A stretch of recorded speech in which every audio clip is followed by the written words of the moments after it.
our expert speakers for the today. We have Professor Upender Sani and we have Dr. Dharmakarti Joshi. Uh, Professor Sani is with Punjab University, Chandigarh, and Dr. Joshi is with CRISIL, the rating agency. And we are going to have a fascinating talk, something which is on the top of minds all these days. What is going to happen to the global economy and to the Indian economy? This is part of the webinar series of the Foundation for Economic Growth and Welfare, which we have initiated. And from now onwards, we will have always every Friday one webinar, and we will have the experts from across the world joining us. After the webinar today, I'll announce the next 3 experts who will be speaking on consecutive Fridays every week of this month. Now, let me introduce the topic for the day. And this, I thought, was a very interesting topic, that COVID has flattened the world, which Professor Sani only suggested. And then the Indian aspect of it, we'll have Dr. Joshi. So what I'm planning to do is request both the speakers to take 20 minutes each. And then at the end, after 40 minutes, we will open up the session for question answers. So if that is okay, Professor Sani, I would like that's to start. And then after you, Dr. Joshi will come.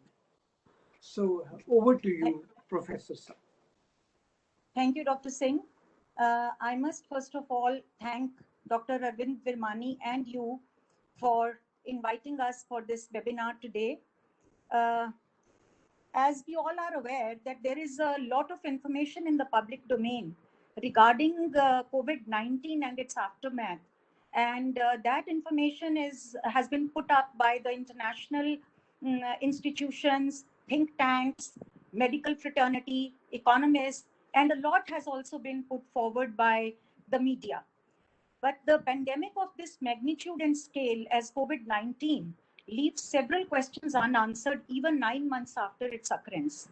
Its origin, spread, intensity, and treatment are still not known with certainty. There are several theories doing the rounds, but medical fraternity has not yet reached a stage where the whys and hows of novel coronavirus can be explained with clarity and conviction. Consequently, the measures to deal with the virus, as also the social and economic effects and after effects, are not very clear. The management of COVID-19 is beyond the etiology and the epidemiology of the virus itself. The only thing we are certain about is that it has affected the entire world. The world is flat, wrote Thomas Friedman about the globalized world of the 21st century. There was a lack of unanimity on this observation. However, there are no two opinions about the fact that COVID-19, the global pandemic, has flattened the world in terms of its spread and impact on humankind and the economies. COVID has impacted nearly 200 countries, of which some have reached the peak and others are heading towards it. Largely, the data available so far on the extent of prevalence, recovery, recurrence, and socioeconomic impact of the virus is not very reliable and borders on conjecture.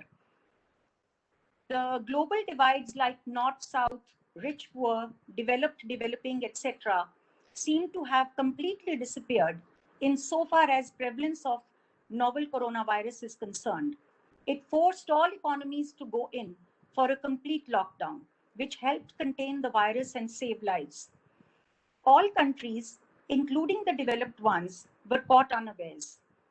COVID-19 lay bare the impression that advanced countries have a better capability, capacity, and health infrastructure as compared to less developed or underdeveloped economies.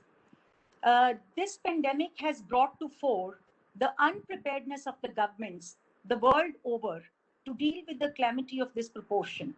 No country is wiser than the other in terms of managing this pandemic. Of course, we have 1 or 2 exceptions. It has also triggered the world global recession, the worst global recession since the Great Depression. Its impact has been of degree and not of kind in terms of its spread, deaths, collapse of health infrastructure, loss of jobs, decline in incomes, etc. The COVID-19 crisis has exposed that economic injustice and inequality persist around the world in developed, emerging, and developing economies. Most specifically, it has revealed that most of those who provide essential goods and services do not enjoy essential rights. As long as informal workers, nearly 60% of all workers globally are working in the informal economy. They are exploited, stigmatized, penalized. As long as this carries on, they cannot work their way out of poverty. COVID crisis is different from the global financial crisis of 2008-9 in its coverage and impact. Many people have been comparing the two. The global financial crisis began in the financial system and COVID in the real economy when people started falling ill, and it was followed by lockdown, leading to disruption of normal life and economic activity. uh, COVID-19 crisis appeared much faster, whereas the financial crisis took about a year to spread after the first signs appeared. Recession is likely to be much deeper this time than at the time of financial crisis. After 9 months of the first case having been reported in Wuhan, China, the uncertainty of life is staring us in the face even today. The COVID-19 pandemic reminds us, in the starkest possible way, of the price we pay for the weaknesses in our social safety nets. It has exposed the vulnerabilities of not only the countries with huge informal sectors, but also the ones with fairly strong formal economies. The production, productivity, and demand for goods and services has been the lowest, leading to a shrinkage of public revenues for all countries globally. The pandemic has disrupted highly integrated global supply chains. This further undermines the capacity of the state to boost public investment and demand. Certain sectors have been deeply affected. For example, tourism, travel, hospitality, beauty services, social, academic, event management, etc. Normally, where people have to come in contact with each other. The demand for data services, social networking, online shopping, health, legal consultations, and social meetings, masks, protective gear, and all products required for sanitization, etc., has surged beyond imagination. The abrupt end to travel, not only for leisure, but for business, has redefined the need for physical proximity for meetings, summits, offsites, etc. People anywhere and everywhere are finding ways to cope with the new way of life. Safe distancing and work from home has become the new normal. Educational institutions and the students at all levels have been affected in a manner which could never cross anyone's mind. The governments, business enterprises, education and health institutions, and R&D organizations have to equip themselves with the new normal. Life is not going to be anywhere near the pre-pandemic level of economic activity in the foreseeable future. Huge dependence on digital technology during the pandemic has deepened the global digital divide. The social networking platforms, the online shopping giants, and those who have the capacity for a quick transformation will be the market leaders in the coming days. This new normal is not going to be without its share of disruption, not only in production and productivity, but also redefining the new work environment, which has further meant newer health challenges. That is, mental health issues and physical and social impact of remaining away from families, friends, and support groups. People are going to be more cautious about the nature and extent of consumer expenditure because of loss of livelihood for many across countries. Every consumer behavior has undergone a major change.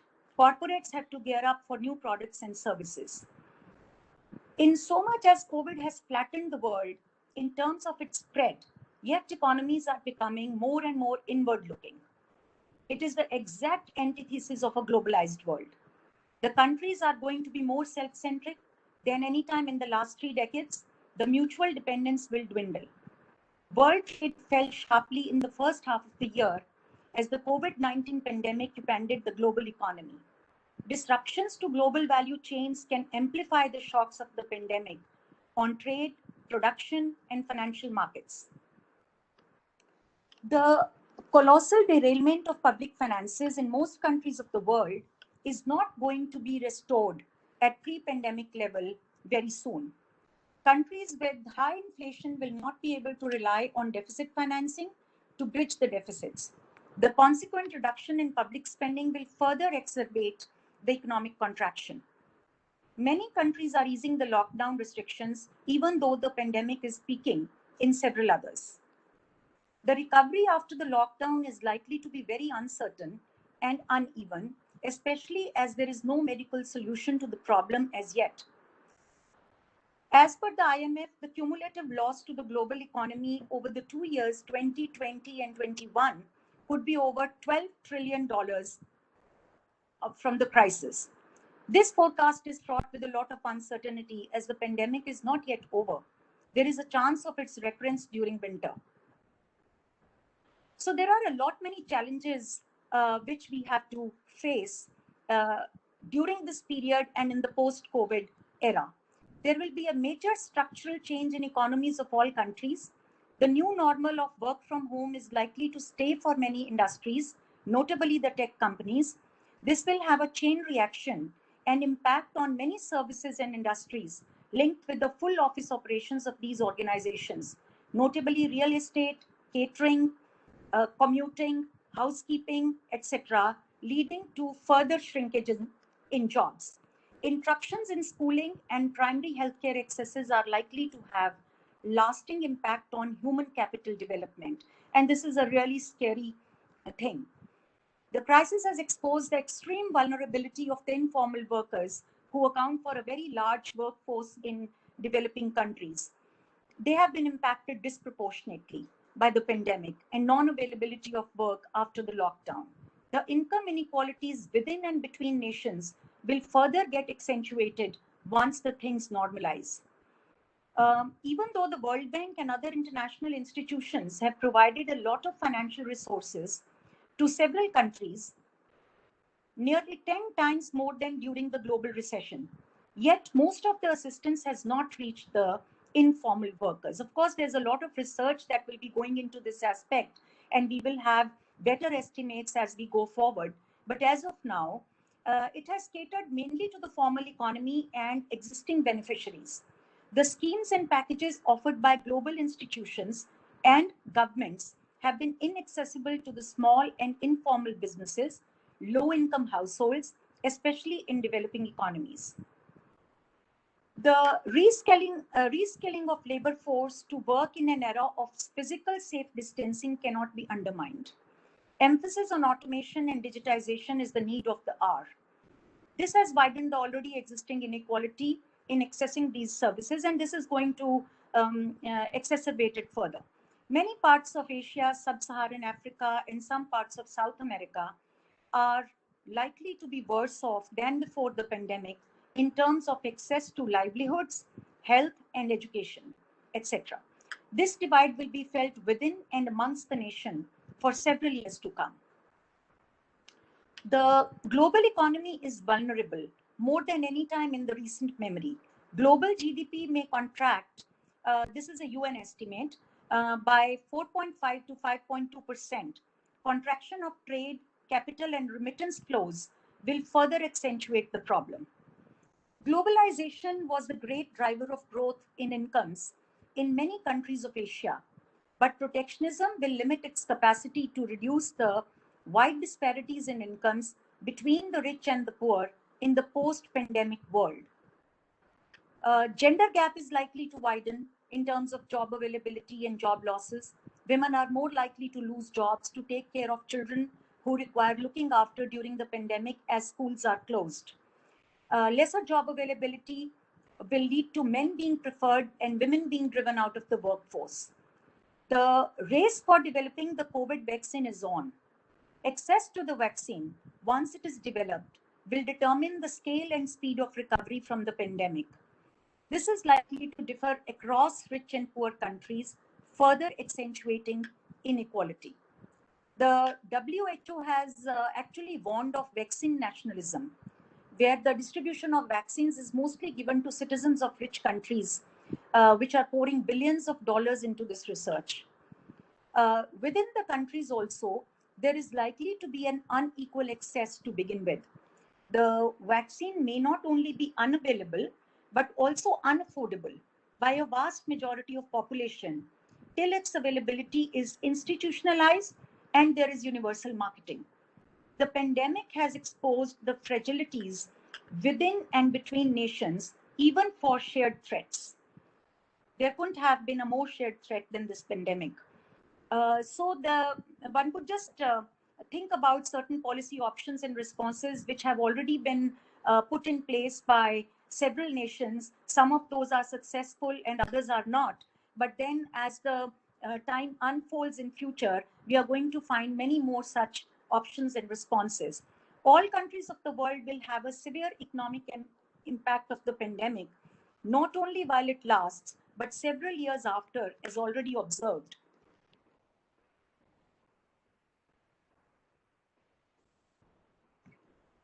Policies will have to evolve as the situation unfolds over a period of time. And there cannot be one size fits all solution to the multidimensional problem.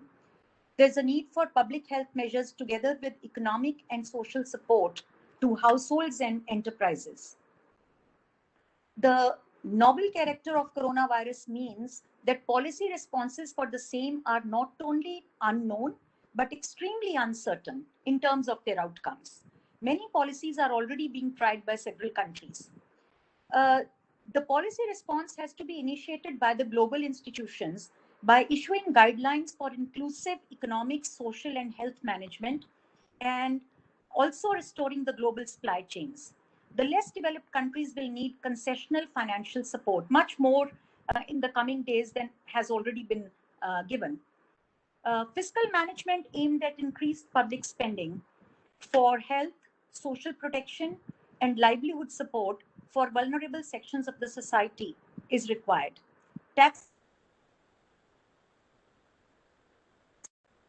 but not very effective in countries with large informal sectors. Public works programs in rural and urban areas in order to provide jobs and remuneration uh, will again require investments by the governments. Cash transfers could also be tried to some extent. The monetary policy must focus on providing concessional bank credit for health, education, livelihoods, and other economic activities, which could help boost the recovery. Already existing consumer loan repayment may be extended without any penalty, which has already been done in some cases. To manage the structural shifts in the economies as a consequence of the pandemic, capital and labors need to shift accordingly. The state will have to steer investment in the desired direction. Policy support will be needed to reallocate workers to sectors with growing demand and away from shrinking sectors. This could take the form of spending on worker training and hiring subsidies. This could also prove to be a challenge for the emerging and developing countries. Policy for preventing and managing poverty and inequality rising out of this crisis is non-negotiable. As per the World Bank estimate, nearly 9.1 to 9.4% of the world's population would be below the poverty line by 2021. The first rise in the extreme poverty percentage in about 20 years. And this has set back the effort of reducing it to 3% by 2030. The pre-existing conditions in many countries will be exacerbated. Policies for meeting the challenges of trade contraction, restrictions between nations are very important. Since the panacea for arresting and disappearance of COVID-19 is the vaccine, which is under trial in several countries, it is imperative that strong measures are taken by the governments for managing the vaccine when it is available. This includes creating infrastructure conducive for storage and distribution of the vaccine. This is going to be one of the most important investments by the governments globally, notably in the underdeveloped countries or developing countries where the infrastructure is less than desirable. So until and unless this kind of preparedness is there by the governments, even if the vaccine is available, it's not going to be very helpful or very useful. Also, that there are no gaps in making the vaccine available across and within countries. The international agencies, NGOs, and self-help groups will have to play a proactive role. Several out-of-the-box measures are needed to tackle the pandemic and the post-pandemic impact on individuals and economies. The biggest challenge of all is the prevention of recurrence of COVID-19 once it abates in any region or country and the lockdowns are completely lifted, as it will wipe out the benefits of any policy response anywhere. Of course, there are several other aspects of the threat in the post-COVID era. That is, the people who have recovered from the disease, they may fall back into another kind of a disease as a result of the COVID-19. So the economies and the public institutions will have to be very, very proactive. Thank you so much for hearing to me patiently. Thank you very much, Professor, and a very good lecture. And we have a couple of questions which I'm sure everybody is waiting to ask.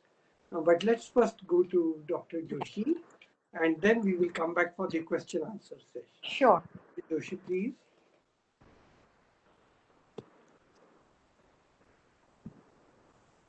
I have a small presentation which I'll run through. Before I launch into the presentation, I think, and thanks Professor Upinder for such a comprehensive coverage on various issues involving the pandemic. So that provides me a very good backdrop. Before I launch into the presentation, let me raise a couple of learnings. I mean, so there are some. So this is, as was pointed out, this is a new event. We are not used to it. We haven't seen it. Most of us, I mean, probably all of us in our lifetime. So there are some learnings from what has happened in the 9 months, 9 to 10 months. One, I think, is it's how unpredictable the course of the virus itself is. It's a non-linear event. I mean, as mathematicians would like to characterize it, which essentially means that it's very difficult to predict its trajectory. And all economic forecasts are dependent on in some way, one way or the other, on how the virus behaves. So as a consequence of that, the forecasts become very, very unreliable. And I think over the last few months, we have seen extreme changes in forecasts across nations, and also in India's GDP forecast. Second learning is that well, policy is needed, but I think it cannot completely offset it. It can only minimize the damage depending on how a particular country chooses to deploy its policy. The third learning which we have from some early exiters from the disease like China or maybe some East Asian economies is that services take much longer to recover. Manufacturing tends to bounce back pretty quickly. The other thing which has happened is people are saving money. I mean, they are, instead of spending. So particularly in certain income groups, the higher income groups, the middle to higher income groups, people have increased propensity to save because of uncertainty that comes from this virus. You are worried about losing your job or whatever it is. And then finally, I think the good news seems to be that vaccine will be available sooner than expected. But that's the good part of it. The worrying part is that nobody's sure of its effectiveness. And so clearly, what has happened is, I was listening to an epidemiologist the other day. He was pointing out that the bar for clearance of the vaccine has been lowered. I mean, even 50% effective vaccine will be cleared. I mean, so that's what I think Professor Brilliant was, I think, who's one of the authorities on pandemics, was pointing out 2 days back. So clearly, we are in some sort of an uncharted territory. So with this introduction, let me get into our outlook for the. I'll spend half a minute on global and then get into India. For the world economy, the S&P Global, which is our parent company, is forecasting -4% GDP growth.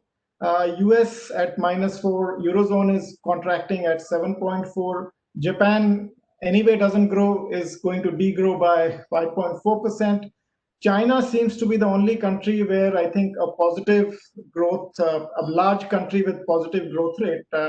The growth has been recently upgraded to 2.1 from 1.2%. So I think the the economic activity is normalizing much faster there, and probably because they have, to a great extent, the virus under control. For India, I think this time around, our CRISIL's forecast is -9% shrinkage in GDP.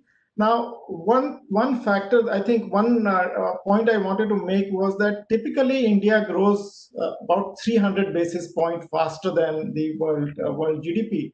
Even during global financial crisis, GDP growth was 3.1%, whereas the global growth was minus 0.1%. This time around, we are growing much slower than the world economy. It is 500 basis points. That's what we are predicting. So this is somewhat, the hit to India is much deeper this time because of the crisis. A number of factors are responsible. I mean, we always say that that you need to have good immunity to face the crisis of COVID-19. Indian economy's immunity was low. I mean, whether it is growth or it is financial sector or it is your manufacturing sector, which was already in recession for 3 quarters. I mean, negative growth rate. So I think the economy was not in a very healthy state when it faced the crisis. So obviously what the crisis did was whatever symptoms were there of weakness, I think all of them have got magnified. Growth was slowing, it is degrowing. Similarly with other variables as well. Now coming to the viral drag, I think what we are observing is that the situation is very dynamic and very fast evolving. But it is a fact that India contributes the highest number of cases to the global tally as we talk. And we also find that there is a huge divergence between the growth rates, growth of virus across states. I think the caseload is concentrated in states like Maharashtra, Tamil Nadu, Karnataka, AP, but the growth rate is now spreading to the hinterland. I mean, the states where it is increasing at a much faster rate are different. So what that means is that it is now becoming a pan-India phenomena, and even states like Kerala, which had it under control, now I think it is spreading at a very fast pace even there. And from the rural side, RBI governor today pointed out that the rural economy is quite robust this year. But I think we need to watch out for the spread of virus there, because what we find is between June and September, the rural districts with 1,000+ cases increased from 20% to 52%. So I think it will have some knock-on effect on the rural economy as well. But overall, good news is that the number of recoveries to now are more than the number of new cases. So as a result, we are seeing some sort of flattening. If you see the chart on the lower right-hand corner, you see some flattening there. This kind of flattening was also observed a couple of months back. So I think we have the festive season on now. I think only after the festival season is over, we'll come to know how it behaves. I think the idea behind this chart was to highlight that we are not out of the wood, and the major parts of the country are still trying to tackle it. Now, I think before I get into the numerical numbers and the scale of impact, the policy has economic policy or economic package or fiscal package, whatever you might like to call it. It has three objectives. The first objective is to ensure that there is a strong bridge between the crisis and the recovery phase, which means that you carry the people and businesses to the recovery phase. The second objective is that when the virus is relatively under control, you need to support the economy and generate demand. And the third is governments need to do something to push the medium-term potential of the economy up also at the same time, so that the crisis is not wasted. So these are policy objectives, and I will look at the policy package in terms of these. But I think what is true for India is that India faced the crisis with not only with weak parameters, economic parameters, but also with a country which has high population density and weak health infrastructure. So there was very little option but to go in for a very tight lockdown. There's IMF has started releasing its documents now, and there is chapter 2 of the economic outlook, which was released yesterday.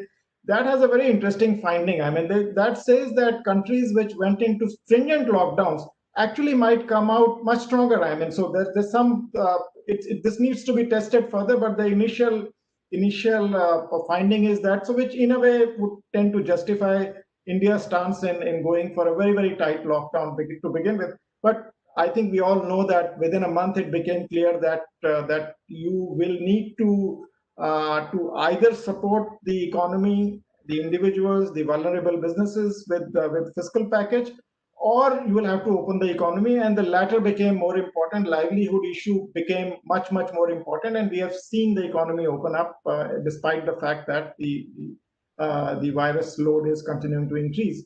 And our package has leaned more on monetary policy because direct fiscal spending, there is very little scope. There is a dash of reforms thrown in. I think there's some controversy around the first set of reforms, major reforms in agriculture. But nevertheless, I think the government is trying to push few efficiency enhancing reforms, the labor reforms also. So they will pay off with a lag. I mean, they won't help during the crisis. I mean, they only work over the medium run, and if they are properly done. So I think with this, the comment I think initially I made was that the policy objective is to act as a bridge. I think that is where we have lacked as far as the support is concerned. I think we need to give a little more support to businesses and to households so that their balance sheets are not so wilted that they cannot participate in the recovery process after the pandemic disappears. So clearly, I think so, which essentially means more fiscal spending. And I've been hearing noises that maybe some fiscal spending is now likely to come during to support demand. This pandemic has also taught us that you will have to rely on unconventional data. I think the conventional data sources are drying up. So I think I've just highlighted a few of them. I think we get data for many of these parameters on a daily basis. The fastest, the first chart on the top is on the on the Google mobility trends. I think which, in a way, I think Michael Spence, the Nobel laureate, had pointed out that he did a study for 19 countries and found that the mobility indicators explain about 75% of the variation in GDP. So if I look at this chart, I see a steep fall in the month of March, which gradually improves. And we also know that the first quarter suffered minus 24% loss of GDP. So clearly, things are improving, but they are still below the pre-pandemic levels. GST collections have suddenly shot up, and this is more of intrastate GST collections that have gone up. Interstate is still quite weak. Energy consumption has risen, but it has not risen in states which are industrial giants. I mean, it is coming from Uttar Pradesh and Madhya Pradesh. It's not coming so much from Maharashtra or Tamil Nadu, for that matter. So I think there are various shades of recovery that takes place.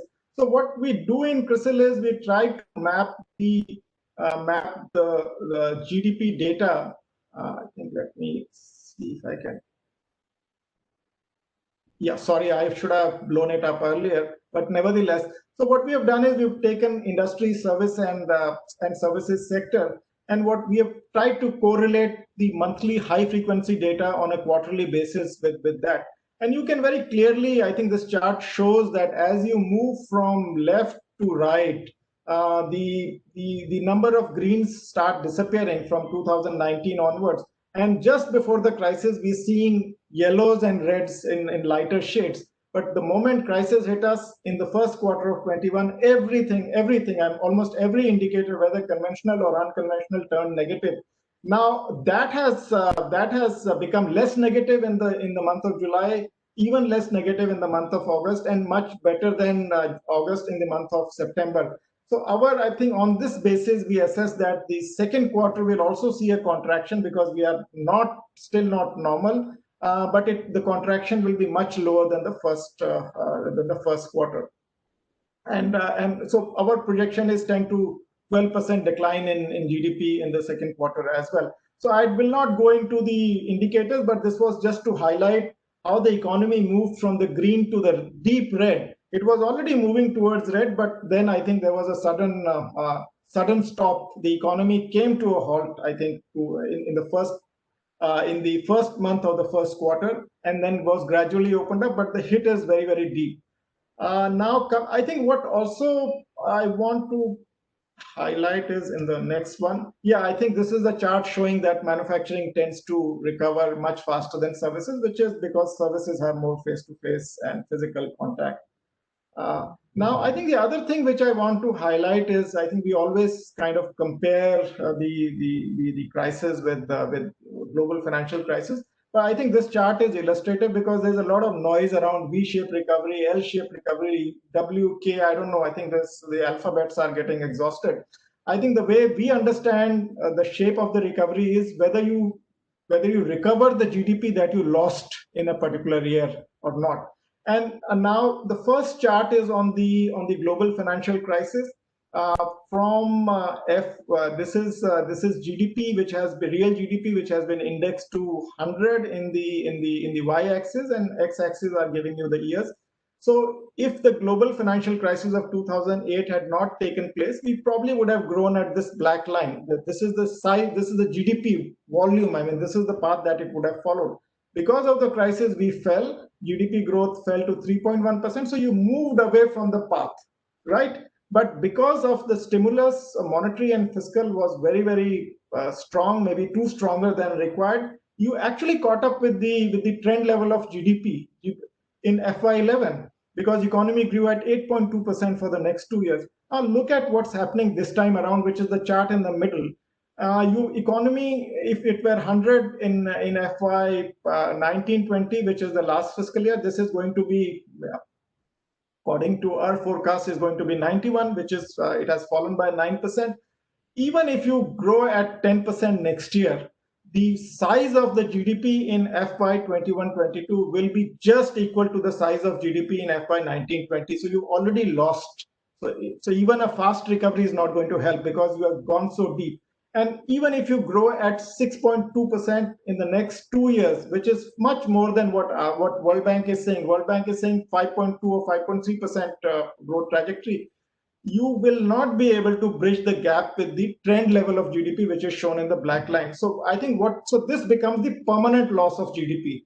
Well, theoretically, you can recover that, but you will need to grow at 13% per annum for the next 3 years, which I think is a tall order. So I think I just wanted to highlight. So this recovery is more of a U. I mean, it's not even FY09 was not a V shape in that sense. What people are confusing the V shape with is in the next chart. I think that's the last one, and I will then go on to. Yeah, sorry.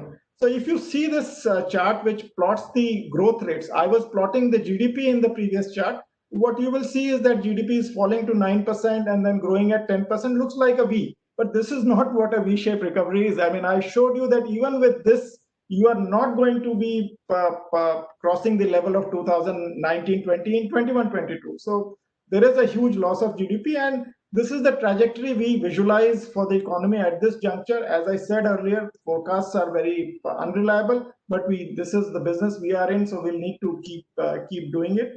And risks to this number also remain tilted to the downside till the time you have certainty on the vaccine. So let me stop here, and then I think we'll have some more time for questions and answers.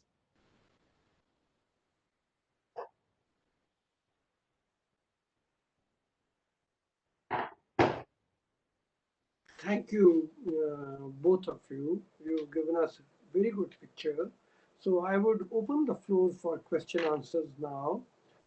If anyone wants to ask a question, most welcome. I just start the session by asking a question to Professor Upender. Professor, you've been in the economics and you've been in the university, and you have seen the whole thing unfold in front of your eyes. With your vast experience, what do you think this COVID-19 is going to do to the education sector as well as to the youth. Means I'll tell you why I'm asking you this question is because now that we have gone online teaching, does it mean that the country's labor force will become highly educated and literate? Something which we have been always lamenting is sort of impacting our economic growth. And when I speak about the youth, I'm a little worried that if they are not properly engaged in days to come, will it lead to petty social crimes in the society? Okay. So what I have observed is uh, two kinds of activities that are going on, and one is that most of us who are at the middle class level, or upper middle class level, or even middle class level, we are all able to match with the growing online education, teaching and learning both. Even though in our homes, when there is learning going on, if there are two children and two parents are wanting to work from home, it is a big challenge to have 4 devices for logging in for their respective jobs, as well as the learning and classes, etc. But on the other hand, one has seen a very large number of students who are coming from vulnerable classes, and we have a lot of them in the public universities. And then I have also known about the schools and colleges where a lot of such children, they are not able to make use of whatever we are calling as online teaching. The reason is that, one, we do not have enough infrastructure. I may just point it out here that even public university as reputed as Punjab University has not made any institutional arrangement for teaching online. These are all our personal arrangements that we are doing, and you know that there is a limitation in the personal arrangement. Zoom is allowing only 40 minutes, Google Meet is allowing only 60 minutes, and then the number of students is also limited, etc. Because the reason, of course, is that none of these public educational institutions have the wherewithal or the funds to upgrade the infrastructure in the short term. Maybe it is they are able to do it in the long term if this persists for a longer period of time. And the other thing what has recently been observed is that we tried to have, because the UGC's mandate was to carry out the examination for the passing out classes. So all the universities have had these exams online. Again, there we've met with a lot of challenges. So I'm not too sure if things are going to be very good. There is definitely going to be a digital divide. And many of the students, especially in the schools, who were actually going to schools mainly for the midday meal, etc., and they had that lure to go there, will be dropping out, because they have started working in the homes. They have started taking up additional jobs in the informal sector, and I don't think they will be able to go back, because the things are going to be really bad. The families are going to get used to their whatever little earning they are making. So it's a very complex situation and very uncertain. We really don't know how it's going to unfold in future, because if this continues for another 6 months, then the impact is going to be even worse on the mental health of the students and the social aspects of it, etc. That's what my students have given a feedback.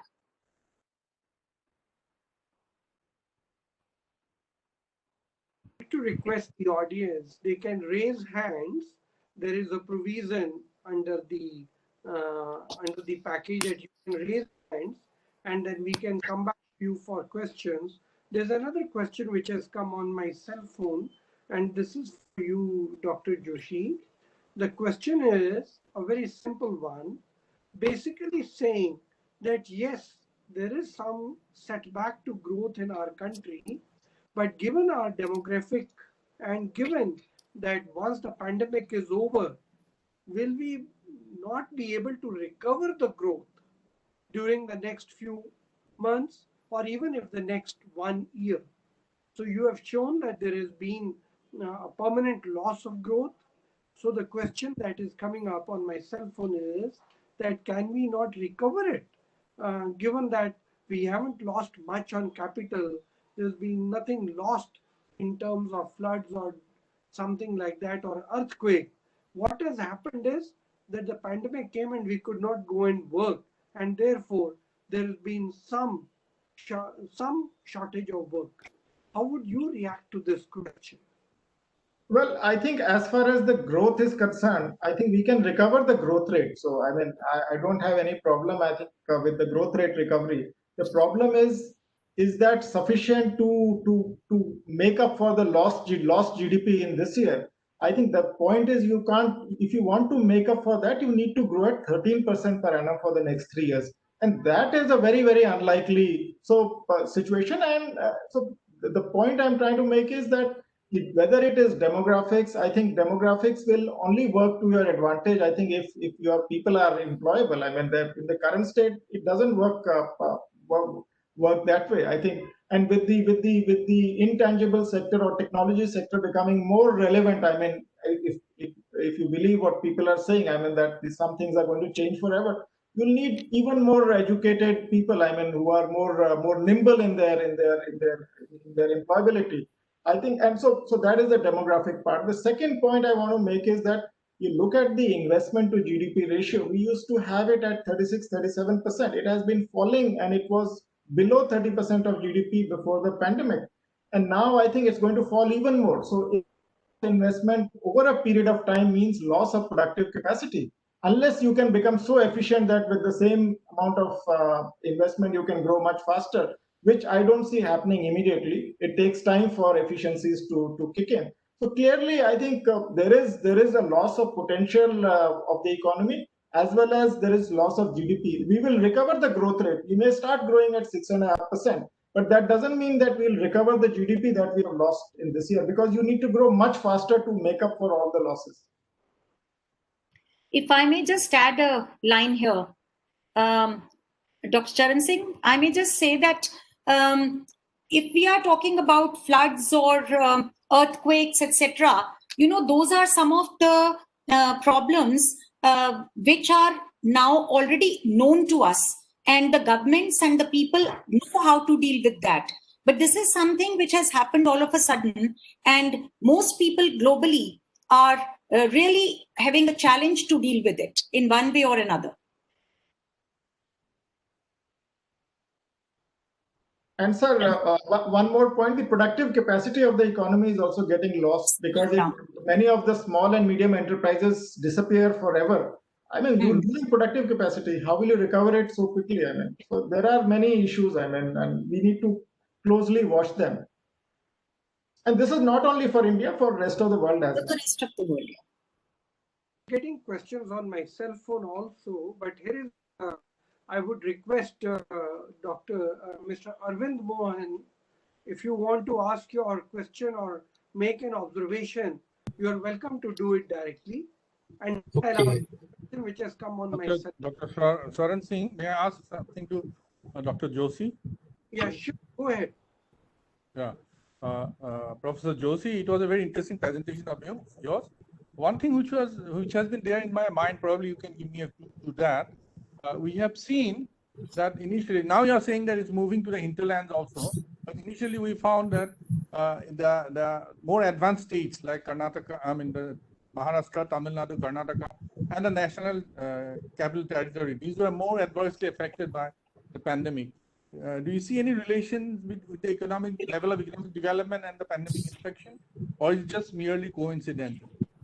Well, no, it does. I mean, the economic activity, see, in the powerhouses of India, I mean, about which account for states which account for 36 to 40% of GDP, the pandemic was very strong. I mean, particularly I think Maharashtra, etc.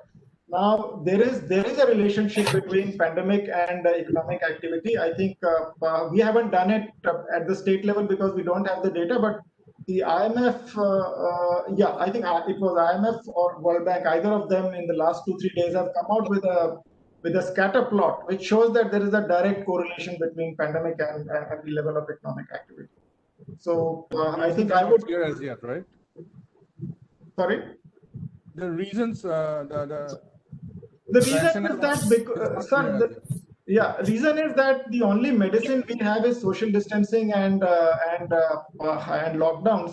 And as long as you have them, the economic activity will remain curtailed. So the more you have pandemic, the moment pandemic starts impacting your medical capacity, the containment becomes very necessary. I mean, there's no other way out. I think if your capacity gets exhausted. So that is why there is back and forth on containment, and that is what restricts the economic activity. Other thing to note is that if economic activity in one part is getting restricted, other part is open, you cannot, the economy doesn't work in silos. There are synergies between different parts which cannot be utilized. Even if one part of the state is impacted, I think it flows to the other parts as well. So there is a relationship via containment on economic activity. Thank you very much. Mr. Arvind Mohan. Yes, Professor Joshi, what is happening is that the poor class has been affected very badly. I would say much more than the richer people. And I also find that billionaires have actually made more billions during this pandemic. So the income inequality is increasing. So in this case, some countries, they have tried universal basic income at this stage. So does it warrant introduction of universal basic income in India as well? Well, I think you are absolutely right that there is a difference. There are two economies. I mean, if you look at the poor and the rich, the poor are getting hit more, and there's some of the rich categories of people have become richer. And even in the economic sectors, the intangible sector, the technology sector is doing extremely well, whereas the other brick and mortar sectors are not doing so well. So there is a dichotomy that is playing out. And as far as I think the universal basic income is concerned, I think you need to have fiscal strength and furthermore reorganization of government spending, which probably cannot be done during a pandemic year. I mean. So what we are doing is we are slowly moving towards some sort of income support. I mean, whether it is the PM Kisan is a very small version of universal basic income. So you'll have to spread it to the urban areas as well. So I don't see it immediately coming. I think it's been a topic of discussion. The economic survey of 2017 specifically had a chapter on that. And it's under discussion. My sense is that, but if this duality in the economy persists, that I think there is a class which is going to continuously benefit, the technology class, which is winner takes all, where that phenomena plays out. In that case, I think there is no option but to make a transfer to the poor. I mean, so that is where the universal basic income will come in. I think eventually we might all have to do that. When, I can't answer that question. Yes. Professor, you want to answer that question also? Because even on my cell phone, I got a similar question that you spoke about gender inequality, and gender inequality would be increasing not only in India but in rest of the world, as some studies have shown. What should be done to contain gender inequality in our country, where it is already quite large? Yeah, so I was actually mentioning about the global scenario only, about the widening gender inequality. Yes, it will be further exacerbated in countries where it is already very stark. What can be done in the short run? I don't think we really have a choice, because as I said, if the schools do not reopen and if the children are at home, then it is expected of the mother, if both the parents are working, then it's expected of the mother to stay back at home to take care of children. So that is happening everywhere in the world. It's not only in India that this is happening.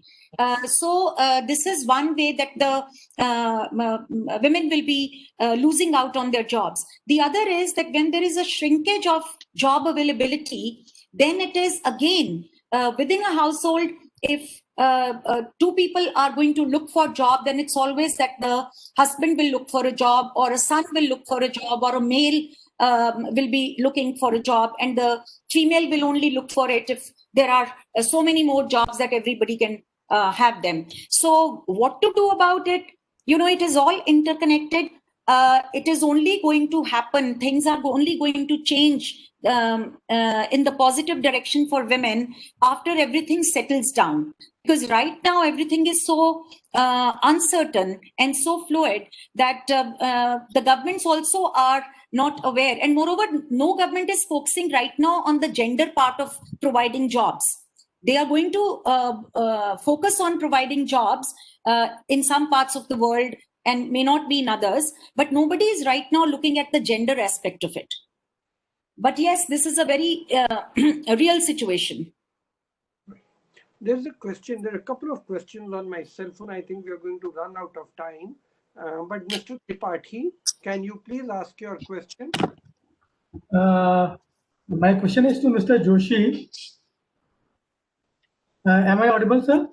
Yes, please. I wanted to take your views on today's RBI policy. They have kept the rates unchanged. From the last two policies, they are not cutting down the rate. Whether they have realized that low interest rate will not help revive the credit demand. What is your take on the RBI policy? The RBI is operating under a new monetary policy framework, which was introduced a few years back, inflation targeting, which mandates them to keep inflation in 2 to 6% range. And if it doesn't stay in that range for more than 2 quarters, if it goes out of range for more than 2 quarters, then I think it becomes they're answerable for that. That why did it happen? So clearly, because of that factor, they are not resorting to cutting rates, and till the time the inflation comes down sustainably below 6%, they are not going to cut rates. I mean, or at least they are not going to use this instrument. But having said that, they have done everything else to support growth in the economy. I mean, they are pumping liquidity. They've raised. I think the ability of the banks to lend more through the long-term repo LTROs, as they are called. So I think there are a host of things they have done which directly and indirectly will support the economy. You are right that that cutting rates will only ease financial conditions. It will not mean that the credit will start growing, because there is risk aversion in the system. People don't want to lend, particularly don't want to lend to entities which are risky in nature, which have low credit ratings. I come from a credit rating agency, so clearly the capital is going or the credit will go to those who don't really want it. I mean, so they are already rich in resources. I think that the RBI has tried to correct some of that by ensuring that LTROs goes to sectors which are in need. So I think they've done a few things. But as far as the rate cut is concerned, I think they are bound by the monetary policy framework. Unless they decide to look through the framework itself, I think they'll find it difficult to cut rates and justify it in this environment. Thank you, sir. So there's another question which came, and that is for both of you. In such a scenario where the growth is suffering globally as well as in our own country, what should be the role of the monetary policy in reviving growth, and what should the central bank do in contributing revival of growth? I think yeah. I think the central banks across the world became the first line of defense when the pandemic struck.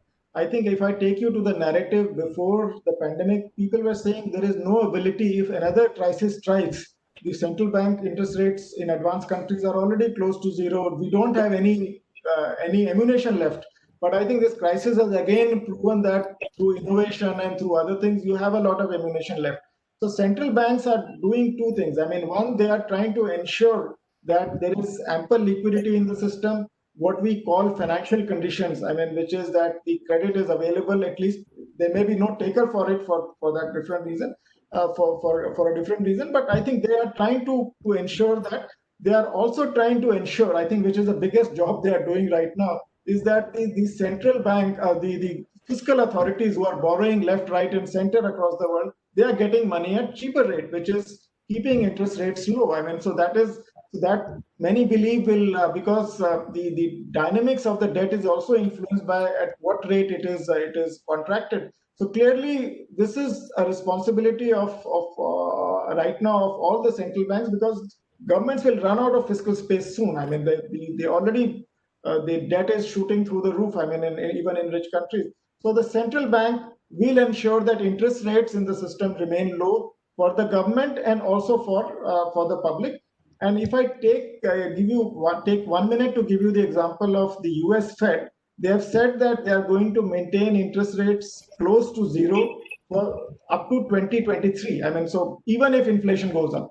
So I think so that is and India also, I think our central bank has been in whatever, they have been very proactive, I would say, and they are doing the heavy lifting to support the economy right now. I think in terms of forbearance, in terms of providing liquidity, I think they are doing all those things. Many of those things are not effective because the conditions are not suitable. I mean, you can't force a bank to lend, so what you can all do is that you can give a guarantee that okay, we take guarantee for this loan as the central government has done in India.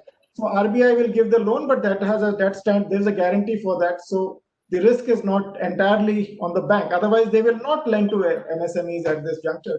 So clearly, I think RBI is doing whatever it can, but in the ultimate analysis, it's the last mile support to the economy, to the vulnerable section, can only be done through fiscal policy. It cannot be done through monetary policy.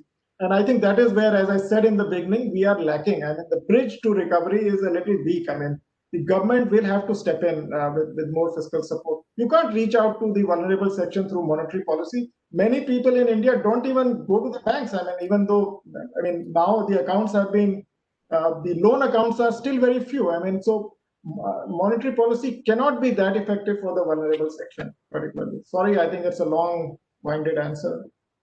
Professor, would you like to take this question also? No, I think he has explained it very well. All right. Then let me conclude here. We have already crossed the time, and I want to just thank both of you for articulating the argument so very well and so interesting. And I'm sure it's been very educative for all of us. The PowerPoint presentation, if you could share with us, we could put the PowerPoint presentation along, because while the presentation was being done, the screen was not full. So if it is comfortable for you, we can attach it along with the presentation, which will be on our website tomorrow by about 10 a.m. I would also like to announce that the next 3 sessions are going to be as interesting as today. We have Professor Avendra Subramaniam from UCLA Anderson School of Business speaking about the monetary fiscal policy during COVID times. On 16th, we have Professor Anjani Kochar from Stanford University speaking to us on rural livelihoods. And on 16th, we have Subramaniam. On 23rd, we have Anjani Kochar. And on 30th, we have Professor from Columbia University speaking to us about the housing sector during COVID times. So as these events come near, I keep sending you the flyers, but just keep in mind the next one is on 16th. And because it is from UCLA, the timings will have to change. UCLA is just 12.5 hours behind us.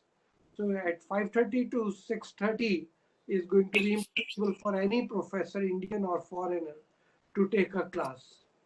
So we have to change the time and just be aware of that. Most probably we'll time it in the morning on 16th of October. So with this, let me once again thank everybody, the speakers, as well as all the participants who joined us, asked questions, and we look forward to your active participation, continuous active participation in the weekly webinars of EGROW Foundation. Thank you very much, and I conclude here. Thank you. Yeah.